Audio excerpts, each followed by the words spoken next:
Prime time, people, with the Transformers Prime Terrorcon Cliffjumper from the reissued First Edition wave. That's like the only First Edition wave that we're ever going to get. Because First Edition was the First Edition and was swiftly replaced with RID. So, as you can see, really cool looking box art. Just really nice with the foil and Transformers Prime Terrorcon Cliffjumper there. 2-in-1 vehicle to robots! And flipping him around. Let's see, intermediate. Yeah, I really kind of wouldn't call him intermediate. He's kind of complex. And, really, that's really it with the packaging. Really cool looking figure. And let's just get into it before I start boring you with that cardboard. So, when it comes to the Transformers Prime line, there's the First Edition, which was a series of figures that were mostly not released in the United States. And we typically only got Bumblebee and Starscream with, with this Terrorcon Cliffjumper being, advertised on the back of the box, never to be sold. But at one of the recent Comic Cons, I believe SDCC, they were reissuing First Edition, and this guy was voted to be reissued, and he was thusly well reissued. He has no accessories except for this cardboard rock. Oh my god! Oh my god! Cardboard rock! Autobot Decepticon! Oh my god! Cardboard rock! Yeah, it's a cardboard rock. It's supposed to be a display stand. Believe it or not, I actually use this to elevate this figure so you can actually see him on my shelf. But really, the main reason why I got this guy was just because it's so cool looking. I mean, I already have the SDCC, but I really wanted this guy. And believe it or not, he's really rare, this release. And I will be taking a look at a comparison between this one and the SDCC after I actually go over this figure. When it comes to like the detail on this thing, he's pretty jam-packed. He really has this nice shade of red. I really do like the shade of red that they used on this guy. It just really pops and works with him. But Kibble, yeah, it's just a really nice shade of red. His head here, so cool looking. I really love the head. This mold has had 5 releases. The First Edition, the AM Terrorcon, SDCC, First Edition here, and that one GDO, which no one really got, nor do they want to. Really, when it comes to this guy, he's just so cool. That's just like the thing to get about him. If you missed out on the SDCC, which, how could you? It was really easy to get. You could get this guy, which is actually really hard to get. But, just the sheer amount of detail they put into this thing. I mean, you can see this is for vehicle mode. Right here, they have a little Autobot symbol. I mean, that's dedication. It's just really nice how much detail they put into it, especially those. I love the headlights there. It's just really nice. He does have the fake wheels in his thighs. Those are puny! Look at those! Those are so tiny, that's what she said. It's just so nice looking. His horn here is kind of really soft rubber.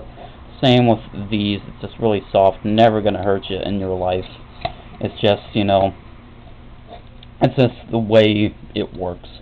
Articulation on this thing, he has a ball-jointed neck, which it has a pretty good range, I have to say. He has kind of hinge shoulders here, but that's just for transformation. But he has ball joints right there, and bicep swivel, and dual hinge at the elbow there, and wrist swivel. And talking about the wrists here, what you can actually do, you can untransform him a bit by tabbing this out, and you can rotate his hand and flip out a gun. Why a zombie would use a gun, I don't know, but you can do that. It's obviously supposed to be, his on-show gun he has. It's supposed to be his hand, but he's dead by now, so he's not going to use this. But I do appreciate that they painted that silver. On the SDCC, they did not. But still, it's really nice how they added that. Waist, he kind of had a joint for transformation, but with all this extra stuff on there, it's really not there anymore. He has ball-jointed hips, as well as a little swivel there. He has hinged knees, nice ball-jointed ankles. just overall, really great articulation, and you can really put this guy in some poses, you know. That's what he did in the show. He was all like, I'm gonna eat your brains. You know, that's how it works.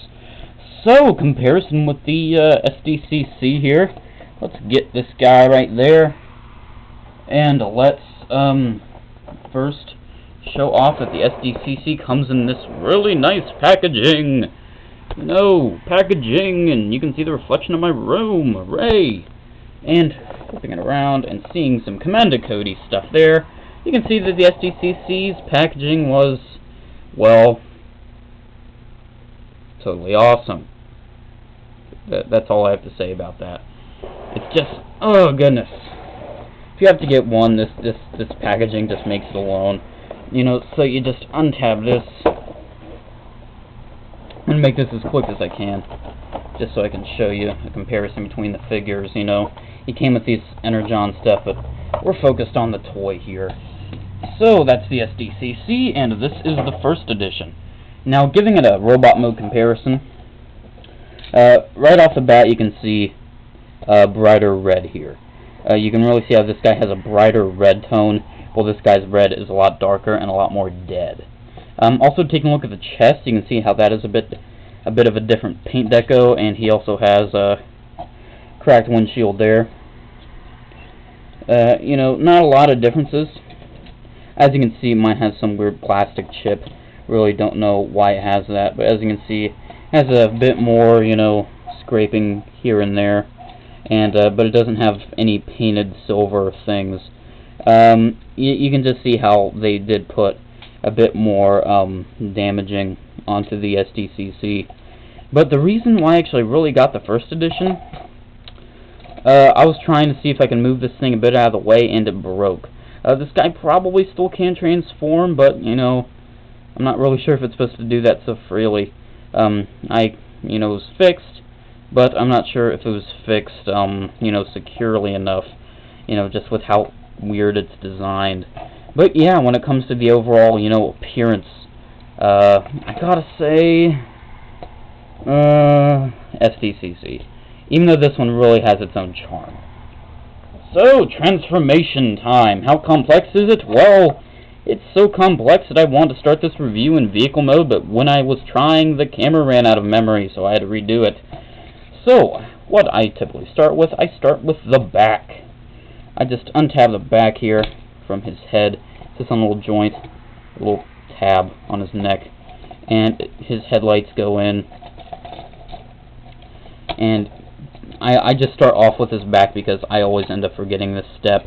What you want to do, you want to fold this down and fold these up. But I always end up forgetting this. There's these little flaps down here you really want to flip out, so it completes the look of the front of the vehicle mode. So now you have that hanging off the back. Now what you want to do, you want to take his head here and you want to flip it down. Just flip it down. Flip it down, I say. Then you just give it a twist, the entire thing, and then what you do, you just totally collapse that in. And then I typically start with his arms next. Now these are really kind of complicated. You just want to move them on the ball joint. And as you can see, you get this little tab here and a little slot right in there. It's really, really hard to get in, so you're really going to have to excuse me if it takes a bit. That one, I can't believe how quickly that went in. Really, I can't. That went in so quickly. You just really kind of got to be careful with this figure. It's a really kind of fragile figure. You know, it's not, you know, a totally cheap, it doesn't feel cheap at all. I mean, it feels really nice and solid, but you really got to be careful with this thing. I mean, that snap I did not feel comfortable with. Then you want to do that same thing you did to deploy the guns. You flip out his arm and flip his hand to be like that. Then you just flip his gun just so the hand doesn't take up as much room. So, do the same thing. Just flip out the thing here, and then twist his hand. I twisted it the wrong way to get the gun. Then you deploy them like this, and they just tuck down. You gotta use the double joint. You gotta use that top joint first. As you can see, the transformation on this is really complex. I really do have to say, it's just so interesting and difficult at the same time how weird the transformation is. You know, you then take these shoulder bits and do them there, and then you connect these appropriately. You really don't need any instruction on that. But sometimes they kind of don't want to plug in. It's just the limits on this figure aren't too, great. Now the legs. What you want to do with the legs here? You want to split his legs open from the inside. Flip his feet in to the bottom. Not to the top, to the bottom. Then there's these itsy bitsy little translucent pieces you just want to flip out. What they're going to do, they're going to end up filling in that gap. Why they really had to, put the engineering into that, I don't really know. And then what you do, kind of similar to the arms, you got to do this double joint thing, which is really weird and complicated.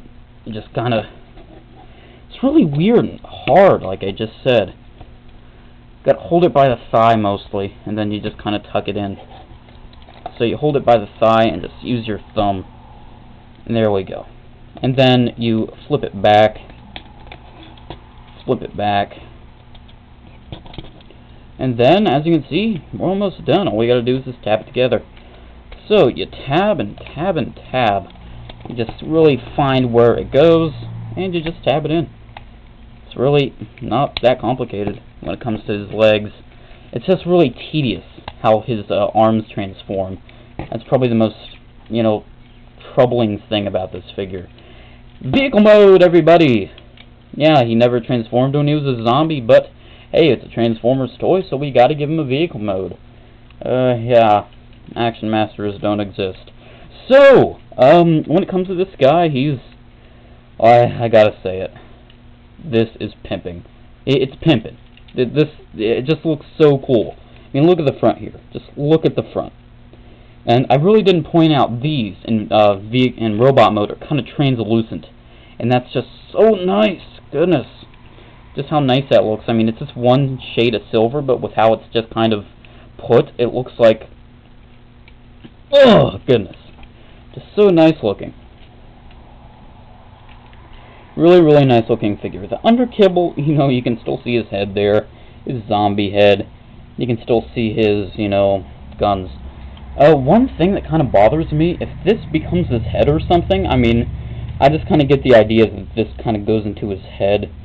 Why isn't this broken off? And that would have been a really nice feature if they had remolded this so that little thing would be broken off, like his robot head there.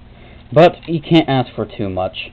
And it rolls really well, I have to say. And when it comes to adding this figure to your collection, if you already have the SDCC, only if you really want it. Honestly, I really wanted it, because my SDCC was kind of broken, but, I just really didn't feel secure actually owning it and, transforming it.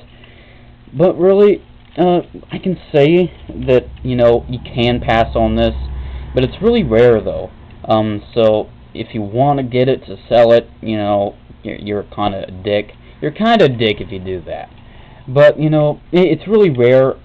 Employees are taking this out of the back room before the box even hits the stores. Just so, kind of sad how rare they make these things.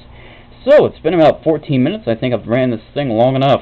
I really hope you enjoyed this review. Make sure to comment, like, subscribe. Check out my Facebook page if you have a chance. Have a good day. And... damn, that looks kind of cool. Later, guys.